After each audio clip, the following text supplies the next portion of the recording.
बोलो जयकारा बोल मेरे श्री गुरु महाराज की जय। सभी गुरुमुख प्रेमियों से सप्रेम जय सच्चिदानंद। भक्तों के जीवन में एक विशेष प्रकार का आकर्षण होता है, खिंचाव, चुंबकीय शक्ति जिसे कह सकते हैं। उनकी कथाएं और जीवन गाथाएं जहाँ कहीं भी पढ़ी सुनी जाती हैं, वहाँ पढ़ने सुनने वालों के दिलों में एक विशेष प्रकार का मीठा मीठा आनंद और रस सा पैदा होने लगता है।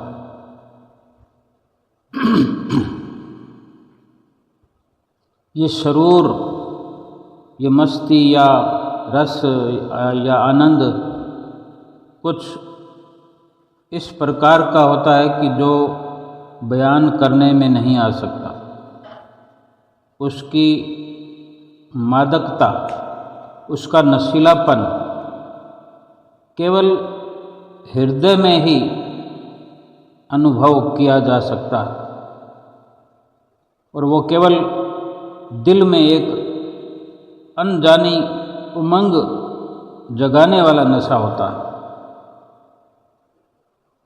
उस आनंद को, उस नशे को जिह्वा के द्वारा वर्णन नहीं किया जा सकता। हम स्वयं देख सकते हैं, सोच सकते हैं, अनुभव कर सकते हैं कि जब कभी किसी भी जगह सत्संग में बैठे हुए हम किसी नामधारी भक्त संत, किसी गुरुमुख की जीवनी का ऐसा आनंद विभोर करने वाला कोई वाकया, कोई लीला भक्तों की, संतों की सुन रहे होते हैं, अगर चित्त लगाकर, दिल लगाकर हम सुनने के लिए गए हैं, हमारा स्वयं का जीवन ऐसा ही है और रुचि देकर हम सुन रहे हैं, तो हम जाने कहाँ से कहाँ पहुँच जाते हैं। हम स्वयं उस वक़्त नहीं बता सकते। अगर कोई गहराई आती है तो उसमें ऐसे शब्दों को सुनकर रोना भी आ जाता है। हमारा हृदय, कंठ गदगद हो जाता है, गला रुंध जाता है, जबकि हम सुन रहे हैं, कुछ बोल नहीं रहे। बोलने के लिए गले में परेशानी आ सकती है, लेकिन सुनते वक्त भी आ जाती है, गला रुंध जाता है। ये खिंचाव है उस भगत के जीवन का, उन संतों के जीवन का, जिसको बयान करने मात्र से, यानी ऐसा आकर्षण उन्होंने अपने जीवन में, अपने जो प्रभावशाली एक वक्त व्यतीत किया, जो अमली कार्रवाई उन्होंने अपने जीवन में भगवान के नाम के प्रति, भगवान के कीर्तन के प्रति जो उनका भाव रहा, उसके अंदर इतना आकर्षण और खिंचाव कि गुजरे जमाने के बाद भी आज उन लीलाओं को, चर्चाओं को, गाथाओं को, कथाओं को सुनकर हमारे रोंगटे खड़े हो जाते हैं, आँखों से अश्रुधार बहने लगती है। इससे बढ़कर और खिंचाव या आकर्षण क्या होता है जो स्वमेव हमारे मन को बरबस खींच लेती है। वो कथाएं, वो शुद्ध विमल भावनाएं कि जितनी सच्चाई भरी होती है, ये सब संभव सच्चाई के कारण है कि वास्तव में सत्यता से भरपूर जो भक्तों का जीवन होता है, अमली जीवन जो होता है उसी के कारण ऐसा संभव होता है।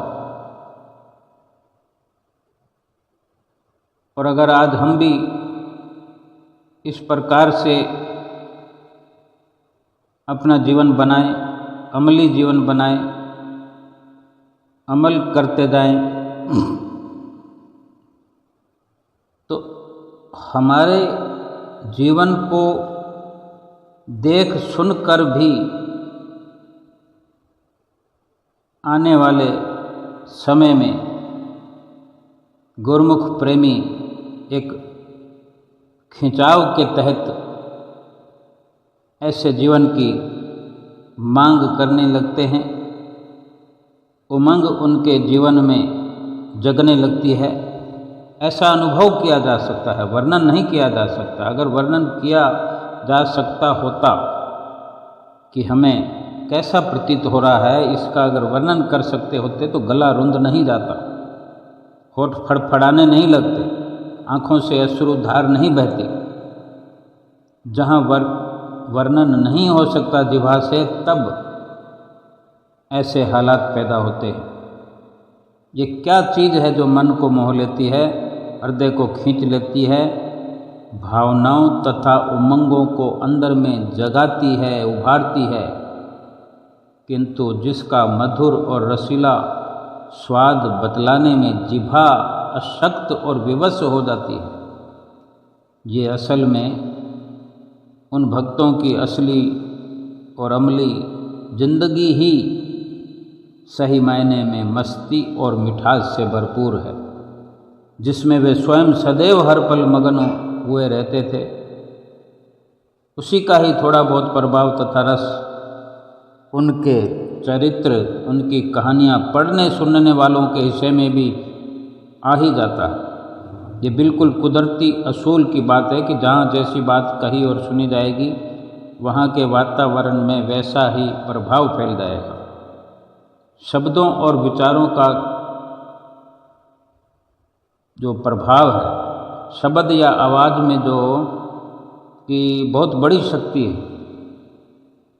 शब्दों के प्रयोग करने का तरीका, शब्दों के चुनाव का अपना एक अंदाज कि किस प्रकार के शब्द चुन करके किसी के प्रति कहे जाएं, ये अपने आप में बहुत बड़ी शक्ति का प्रदर्शन करते हैं।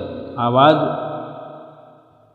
और शब्द, ये शक्ति चुंबकीय धाराओं की तरह अपना प्रभाव दूर दूर तक फैलाती है। कोई प्राणी या जो भी वस्तु उसके मंडल में आएगी, उस पर उसका प्रभाव अवश्य पड़ेगा। जहाँ किसी ने कोई गलत या बुरी बात कही तो उसका प्रभाव आसपास के वायुमंडल में बिजली की करंट की तरह तुरंत बिखर कर फैल जाता है। ये वायुमंडल में आने वाले लोगों पर अपना बुरा प्रभाव डालकर ही रहता है। जो लोग उन बुरी बातों को सुनेंगे, वे उनके मन में घुसकर उन्हें भी वैसा ही बना देगी। जो अपना ख्याल उन बातों को सुनने में लगाते हैं, ध्यान केंद्रित करते हैं, तो वो बुरी बातें सुनने वालों के भी भीतर घुसकर उनको भी बुरा बना देगी। बुराई का प्रचार न जाने कहाँ से कहाँ तक पहुँच सकता है। बिल्कुल इसी प्रकार ही अच्छी और शुभ बातों का अच्छा प्रभाव पड़ना भी फिर स्वाभाविक है। जहाँ जो भी जिह्वा से निकलता है वो अपने अंदर कुछ न कुछ भावार्थ अवश्य रखता है, तथा सुनने वालों के दिल दिमाग में शब्द के उस भावार्थ का अथवा ख्याली चित्र जैसा नक्शा खिंच जाता है।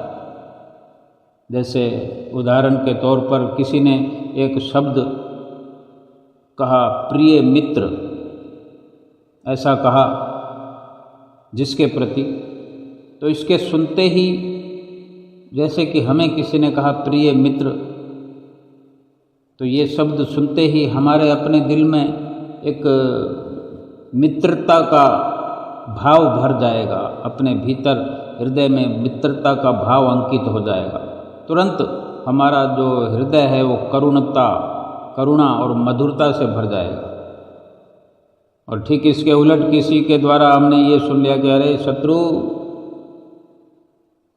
ऐसा कहते ही हम विचलित हो उठेंगे। थोड़ी देर पहले जो हमारे दिल में शांति और एकाग्रता थी, स्थिरता थी, वो देखते ही देखते गायब हो जाएगी। अब हमने देख लिया कि एक छोटा सा शब्द अपने अंदर किस प्रकार की बिजली की करंट की ताकत रखता है। इसके आगे बुरे शब्द या बुरे स्थान से यदि नित्य ही संगत हो जाए, एक बार बुरे शब्द सुनने से, बुरे शब्द में रुचि रखने से इतना एक करंट सा प्रतीत होता है। अगर इसी प्रकार बुरी संगत में नित्य का रहना हो जाए, बुरी संगत में ही पड़ जाएं हम, तो हम सोच सकते हैं किस तरह जीवन को वो संगत प्रभावित करती है। या भली संगत में नित्य के लिए हो जाएं, हमेशा के लिए भली संगत धारण कर लें। अंदाज़ा नहीं लगा जा सकता कि केवल एक शब्द से, अच्छे या बुरे शब्द से, अच्छे शब्द से अच्छा मन बन जाता है, अच्छा दिल दिमाग हो जाता है। और वही अच्छी संगत, अच्छे शब्द हमेशा के लिए हम अपने आसपास घेरा बना लें, अच्छी संगत में नित्य का रहना हम स्वीकार कर लें, तो हमारा जीवन कैसा बन सकता है, ये समझने की बात है। अवर्णनीय है। फिर हम स्वयं अंदाज़ा लगाएं कि क्या मिठाई का नाम लेने से हमारे मुंह में पानी नहीं भर जाता, और क्या लड्डू पेड़े आदि का ख्याली चित्र आँखों के सामने नहीं खिंच जाता। अगर कोई कह दे कि मैं थोड़ी देर पहले मिठाई की दुकान में गया था, वहाँ पर गरम गरम जलेबियाँ बन रही थी, बड़ी महक आ रही थी, कचौड़ी समोसे बन रहे थे दूर दूर तक, उसमें तो इस प्रकार के मसालों का वो इस्तेमाल करते हैं, तो दूर दूर तक वो हवा से वो उसकी जो महक होती है, खुशबू होती है, वातावरण को महकाती है। और कोई वहाँ गया है या नहीं गया है, लेकिन उसके वर्णन करने का अंदाज ऐसा है, कुछ 2, 4, 5, 10 लोगों के बीच में आकर ऐसा वर्णन करता है कि वहाँ ताज़ी ताज़ी मिठाइयाँ लगाई जा रही थी, कचौड़ियाँ समोसे सजाए जा रहे थे। तो उस वक़्त सुनने वालों के दिल पर वो ख्याली चित्र बनने लग जाते हैं। कचौड़ी, समोसे, गरम गरम देसी घी की जलेबियाँ, और भी कुछ ऐसे बहुत सारे नाम हैं आजकल जो प्रचलित हैं, उनका नाम लिया जाए, वो सब आँखों के सामने नक्शा खिंच जाता है। और उसी वक़्त कोई दर्दनाक हादसे की बात सुनाने लगे, किस प्रकार दिल पर ठेस लग जाती है।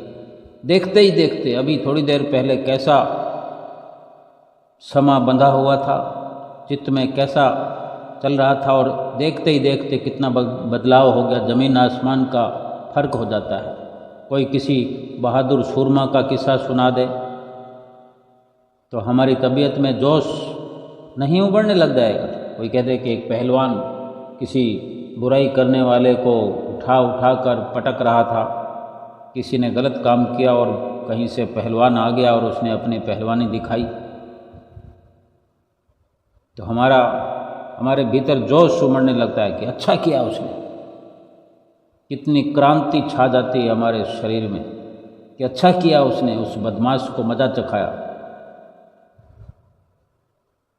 किसी के रोने की आवाज़ सुनकर हमारा दिल कैसे पसीज उठता है,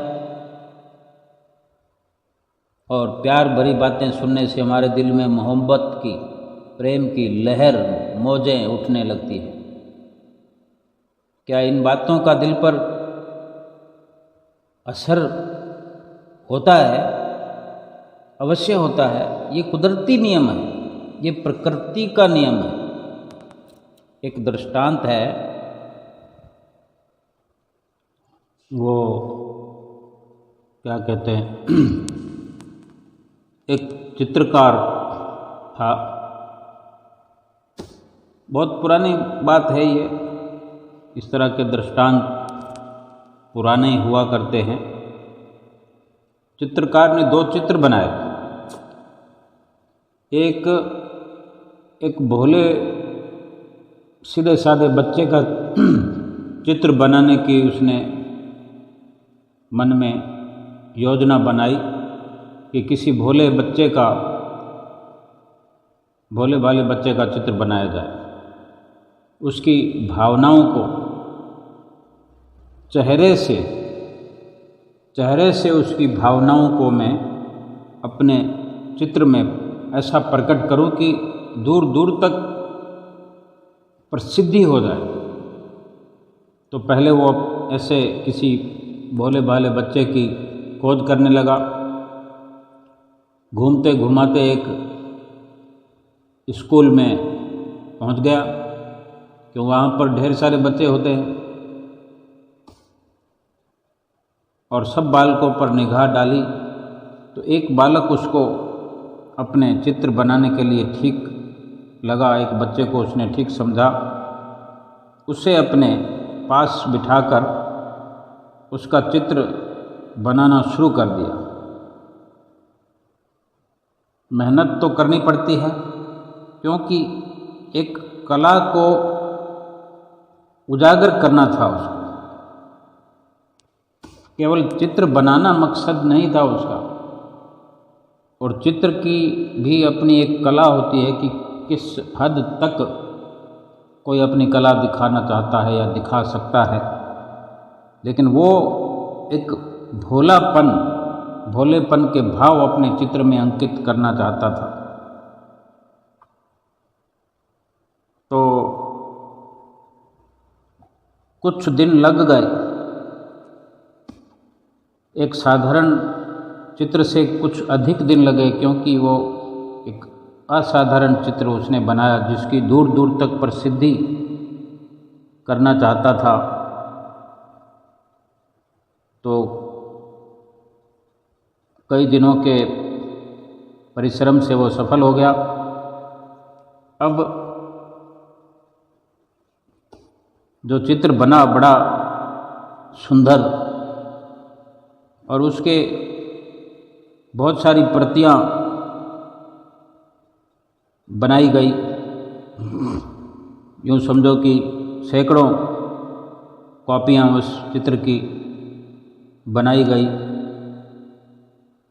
और देखते ही देखते सब बिक गई। फिर कुछ सालों के बाद, काफ़ी वर्ष बीत गए हों, जैसे एक उम्र बीत गई हो। जैसे बच्चे का फ़ोटो बनाया तो समझो बचपन के बाद एक जवानी का पहर बीच में से गायब हो गया। यूँ कह सकते हैं कि 20 साल बाद उसको ये फिर ख्याल आया कि अब एक बहुत क्रूर, गुस्सेला, विषैला चित्र बनाऊं, यानी किन्हीं घिनौनी, क्रोधित भावनाओं को प्रकट करने वाला चित्र बनाऊं। क्योंकि अब तक उसको बहुत लाभ मिलता रहा। एक ही बार कोई ऐसा कार्य किया जाता है, ठोस कार्य, अच्छा या बुरा, उसका परिणाम बहुत लंबा चलता रहता है। तो वो चित्र भी उसने ऐसा बनाया था, पहले इतनी मेहनत करी थी, जान डाल दी थी उस चित्र में। वो प्रसिद्ध भी हुआ, कमाई भी हुई, तभी इतने समय तक शांत चित्त, हल्के फुल्के वातावरण में व्यतीत करता रहा वो जीवन। फिर इतने सालों बाद अचानक से जब ये ख्याल आया कि अब ऐसा चित्र बनाऊं, तो ऐसे क्रूर आदमी की खोज शुरू कर दी। खोजते खोजते एक जेल में पहुंच गया, क्योंकि जेल में तरह तरह के कैदी होते हैं, गुस्सेले विसेले। एक कैदी सलाखों में बंद नज़र आया उसको। उसे लगा कि ये जो आदमी है इसी का चित्र बनाना ठीक रहेगा। उसको देखने से दूर से ही जच गया कि जो मैं सोच रहा हूँ उसके अनुसार यही व्यक्ति ठीक है, इसी का चित्र बनाना चाहिए। तो वो आदमी ठीक लगा उसको, जैसे भी राजी करके उसने चित्र बनाना शुरू किया। खूंखार कैदी था वो। तो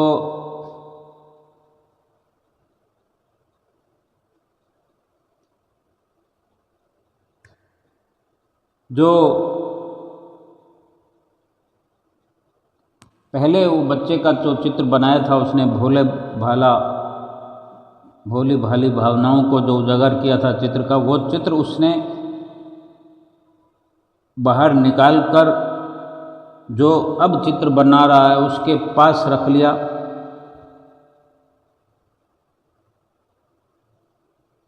और ठीक उसको लगा कि ये बिल्कुल एकदम विपरीत नज़र आ रहे हैं, चित्र मेरा अच्छा बनेगा। चित्र बनाना आरंभ किया। उस खूंखार कैदी की नज़र जब उस बालक के चित्र पर पड़ी, वो तुरंत पहचान गया और जोर जोर से रोने लगा। उस चित्र को पहचान गया, उस बच्चे के चित्र को, भोले भाले चरित्र को। तो चित्रकार हैरान हुआ और पूछने लगा, भाई तुम रो क्यों रहे हो? तब वो कैदी, वो खूंखार सलाखों के पीछे बंद जो कैदी था, वो रोते हुए कहने लगा कि ये बालक जो है, ये भोले भाले बालक का जो चित्र है ये मेरा ही है। और आज मैं स्वयं को और इस चित्र को देखकर हैरान हो गया हूँ अचानक से कि क्या ये मैं ही हूँ? मैं इतना बुरा और खूंखार बन गया हूँ? क्योंकि दोनों ही चित्र उसके सामने थे।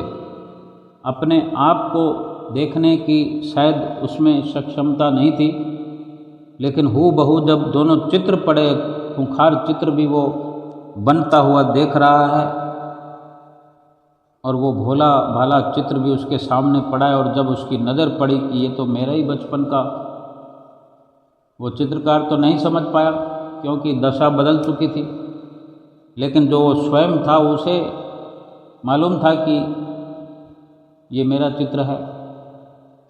सब कुछ याद आ गया और वो जारो जार रोने लगा कि मैं इतना भोला भाला था और बुरी संगत में पड़ जाने के कारण ये मेरी दशा हो गई। बरसों पहले मैं बुरी संगत में पड़ा और एक खूंखार लुटेरा बन गया, डाकू बन गया, और आज सलाखों के पीछे हूँ। कथा का भाव यह है कि कितना ही भोला और भला मनुष्य हो, यदि उसकी संगति गलत हो जाएगी तो उन गलत लोगों के शब्द, गलत लोगों के विचार, उन विचारों का प्रभाव पड़े बिना रह नहीं सकता। बुरी संगत के कारण बुरा और भली संगत के कारण भला। लेकिन सर्वप्रथम कोई भला या बुरा नहीं होता। आज दुनिया के अंदर हर कोई अपने आप में भोला बनकर आया है, लेकिन अपने ही चुनाव के कारण, अपनी सोच के कारण अच्छी या बुरी संगत अख्तियार करके इस प्रकार का परिवर्तन अपने अंदर होते होते वो समझ भी नहीं पाता कि एक दिन ऐसा आ जाता है जिस वक़्त केवल पश्चाताप के अलावा कुछ भी बाकी नहीं रहता। हम स्वयं विचार कर सकते हैं। संत महापुरुष हर वक्त हमें इसीलिए चिताते रहते हैं, जगाते रहते हैं, ऐसे ऐसे दृष्टांत सुनाते रहते हैं। भक्तों के किस्से, उनकी गाथाएं, उनकी अमृत कथाएं सुनाते रहते हैं। उनका जीवन चरित्र हमको सुनने को मिलता है, देखने को मिलता है, कि हम समझ सकें कि हम इस वक्त कहाँ हैं। हम सुधार कर सकते हैं, अपने आप का बचाव कर सकते हैं, लेकिन ये तभी मुमकिन है कि अगर कोई आईना दिखाने वाला हो, कोई हमारा चित्र बना करके दिखाने वाला हो और ये समझाने वाला हो कि तुम कैसे थे, कैसे हो रहे हो, कैसा होना चाहिए, अब भी बदलाव हो सकता है और बदलाव करने की ज़रूरत है, बदलाव के रास्ते पर चल पड़ना है। और अगर हम इस प्रकार स्वयं प्रयास करें, वक़्त के जो संत सतगुरु हैं, जिनकी हमें चरण शरण मिली हुई है, इतना होने पर भी क्या हमने अपने भीतर बदलाव का प्रयास किया? अपनी संगत का कोई लाभ हमने प्राप्त किया कि हम किस प्रकार से अच्छी संगत कर पा रहे हैं या नहीं? बदलाव सर्वप्रथम भीतर से होना जरूरी है। उस चित्रकार ने बाहर चेहरे से वो भाव उभार दिए, क्योंकि उसने भाव से भरपूर चित्र बनाया। जिस प्रकार की कार्रवाई होती है, जिस प्रकार की अपना स्वभाव की गतिविधियां होती है, वो चेहरे पे भी अंकित हो जाता है। लेकिन वास्तविकता ये होनी चाहिए कि हमारे भीतर में संगत का असर पड़ना जरूरी है। चेहरा तो एक स्थिति बन जाती है कि डाकू बनने के बाद जो चेहरा हो गया, अगर डाकू से भक्त बनना है तो बाहर का चेहरा तो मिटते मिटते मिटेगा, बदलाव आएगा कि नहीं आएगा, लेकिन भीतर बदलाव हो सकता है। रत्नागिरी डाकू जो लूटमार हर दिन किया करता था, यही उसका पैसा था, आने जाने वाले राहगीरों को लूटना, डाके डालना, कत्लेआम करना। लेकिन संतों के मिलन से जो उसमें बदलाव आया, उसका चेहरे का नहीं बल्कि भीतर का बदलाव हुआ। ज्ञान हो गया, ब्रह्म ज्ञान हो गया, ब्रह्म ज्ञानी हो गया, ब्रह्म समान हो गया, ब्रह्म की पदवी को पा गया। रत्नागिरी डाकू महर्षि वाल्मीकि के नाम से जाना गया। जिस रामायण को आज हम पढ़ते हैं, इतनी बड़ी रामायण को रच दिया उस डाकू ने, जो परिवर्तन आने पर संगत के परिवर्तन से और प्रयास से कहाँ चरित्र उसका बन गया। हम भी परिवर्तन ला सकते हैं अपने चरित्र में, अपने भीतर में।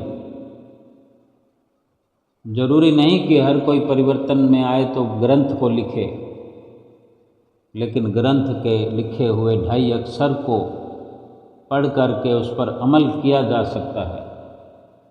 वो 2.5 अक्षर हैं प्रेम के। प्रेम केवल और केवल प्रभु से किया जाता है। प्रेम हृदय से किया जाता है, प्रेम हार्दिक होता है, दिली होता है, दिल से किया जाता है। और हृदय और दिल में अगर प्रेम पनपता है तो वो भगवान के लिए, सतगुरु के लिए, जो हृदय में ही प्रकट किए जाते हैं, वो भीतर ही भीतर, प्रेम करने वाला भी भीतर है, प्रेम जिससे करना है वो भी भीतर है।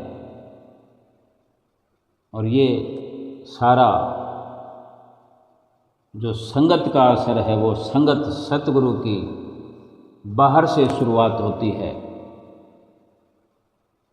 सतगुरु की शरण जो ग्रहण करने से, उनकी शिक्षा से, उनकी विद्या से, उनकी नज़दीकी से, नित्य प्रति उनके दर्शन से, उनके संपर्क से, ये भीतर ही भीतर धीरे धीरे धीरे धीरे परिवर्तन होते होते होते होते एक दिन ब्रह्म जैसा ज्ञान हो जाता है, ब्रह्म जैसी पदवी हो जाती है, आत्मा का जो मिलन हो जाता है परमात्मा से,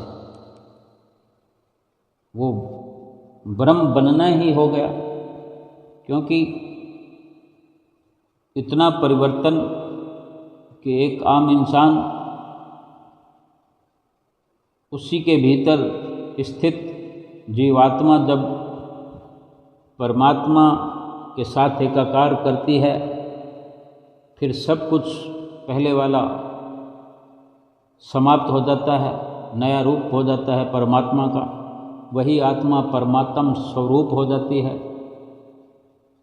बीच में जो एक इंसान का, मैं का, झूठे नामों का जो पर्दा था वो हट जाता है और आत्मा परमात्मा से एक हो जाता है। ये केवल कहने या सुनने से तो नहीं संभव हो सकता।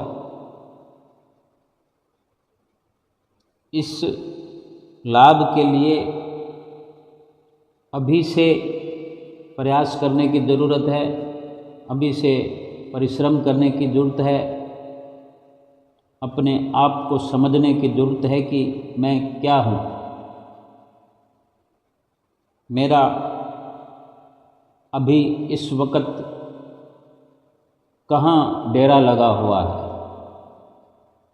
मैं भोलेपन में हूँ या क्रूरता में हूँ, मैं भक्ति में हूँ या माया में हूँ, किस किस की संगत में मैं हूँ। शरीर के द्वारा जीवात्मा पर किस प्रकार की संगत का असर हो रहा है, बढ़ता जा रहा है, मायावी असर होते जा रहा है या कहीं आध्यात्मिक भक्ति का, भगवान के चरित्र का, भक्तों के चरित्र का असर हो रहा है। जैसी संगत होगी वैसा ही असर होगा, लेकिन जांच तो हमें स्वयं को करनी पड़ेगी। चिताने के लिए संत महापुरुष हमें रोज़ नित्य प्रति चिताते हैं, जांच करने का तरीका बताते हैं कि इस प्रकार से हमें जीवन व्यतीत करना है। अब हमें जांच करनी है कि जिस प्रकार संत महापुरुष हमें हिदायत रोज़ करते हैं, उस वक्त उसी प्रकार से हम अपना चरित्र बना रहे हैं कि नहीं, उस प्रकार से हम जीवन व्यतीत कर रहे हैं कि नहीं। अभी की अभी जांच हो जाएगी कि अगर हमारा जीवन महापुरुषों के बताए अनुसार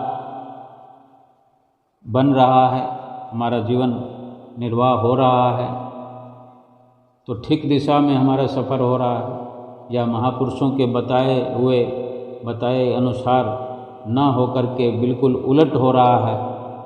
मायावी विचार हैं हमारे, सांसारिक विचार है, हमारा जीवन भक्ति और परमार्थ को पीठ देकर केवल और केवल माया के गीत गा रहा है, मायावी होता चला जा रहा है, सांसारिक हो रहा है, तो फिर बहुत गलती पर है अभी। लेकिन जैसा भी है, अगर गलत है तो उसका सुधार किया जा सकता है, सुधार करना चाहिए। फिर जब पछतावे के लिए केवल आवाज़ हमारे निकले गई पछतावा करने से कुछ नहीं होगा, परिवर्तन करने से आज हमारे पास समय है। परिवर्तन किया जाए, लाभ वाला रास्ता अख्तियार किया जाए, दिशा बदलने की ज़रूरत है। मुँह संसार की तरफ है तो मुँह भगवान की तरफ कर देना, भक्ति की तरफ कर देना। माया की तरफ है तो उसको केवल दिशा को बदलना, माया की ओर से हटा करके भक्ति की ओर मुख कर देना है। और भक्ति की ओर मुख करने के बाद जो भी सतगुरु की हिदायत है, सतगुरु के जो वचन हैं, उन वचनों पर चल पड़ना है। केवल इतना ही करना है। और फिर जिस प्रकार माया में रात और दिन जीवन व्यतीत हो रहा था, अब भक्ति में जीवन व्यतीत होने लगेगा। माया में उलझकर जो बुरे कर्म किए, पाप कर्म किए, अब भक्ति में लगने के कारण वो मायावी कर्म, पाप सब कटने लगेंगे, मिटने लगेंगे। माया का भय, माया का असर धीरे धीरे धीरे बिल्कुल संपूर्ण खत्म हो जाएगा और भक्ति का प्रवेश अपने हृदय में, दिल में होने लगेगा। दिल साफ हो जाएगा, हृदय शुद्ध हो जाएगा और भक्ति का प्रवेश होते होते होते मन बिल्कुल पापों से खाली होकर के फिर हर वक्त भगवान के नाम में स्थित होकर हर वक्त भक्ति के गीत गाएगा। भक्ति को ही हर वक्त हृदय में भरपूर करने का ख्याल बना रहेगा। कोई मनोरथ संसार का फिर बाकी नहीं रहेगा। केवल और केवल लोक और परलोक समर जाए, यही लगन लग जाएगी। यही चित्त के अंदर भरपूर कूट कूट कर ऐसे विचार भर जाएंगे कि मेरा लोक और परलोक संवारने के लिए सतगुरु मेरे, जो कि हितैषी हैं, मेरा हित चाहते हैं, मेरी रक्षा करने वाले हैं, पल पल मेरी संभाल करने वाले हैं। केवल हर वक्त उनका ही ध्यान चित्त में लगा रहेगा।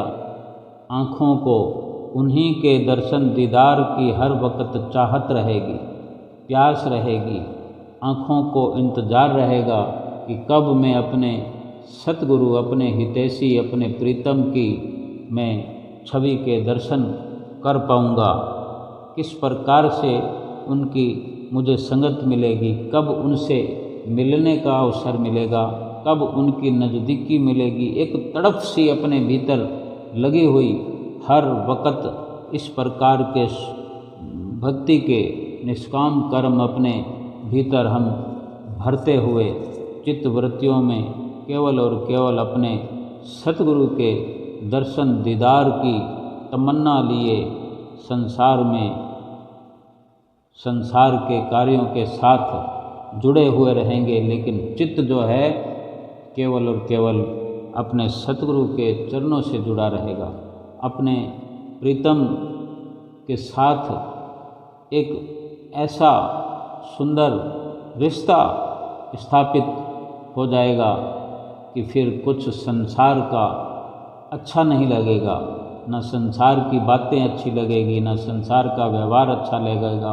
लेकिन फिर भी उस संसार के व्यवहार को ऊपर ऊपर से बिना रुचि के, बिना चित्त जोड़े उसको निभाते चले जाएंगे और भक्ति के अंदर अपना कदम आगे से आगे बढ़ाते चले जाएंगे। भक्ति के हर एक छोटे से छोटे कण को अपने भीतर हृदय के अंदर संजोते हुए, एक छोटे से छोटे कण को भी वंचित नहीं होने देंगे कि भक्ति जितना भी अपने अंदर प्रवेश करेगी वो परलोक के अंदर हमारा काम बनेगा, परलोक का तोषा बनेगा।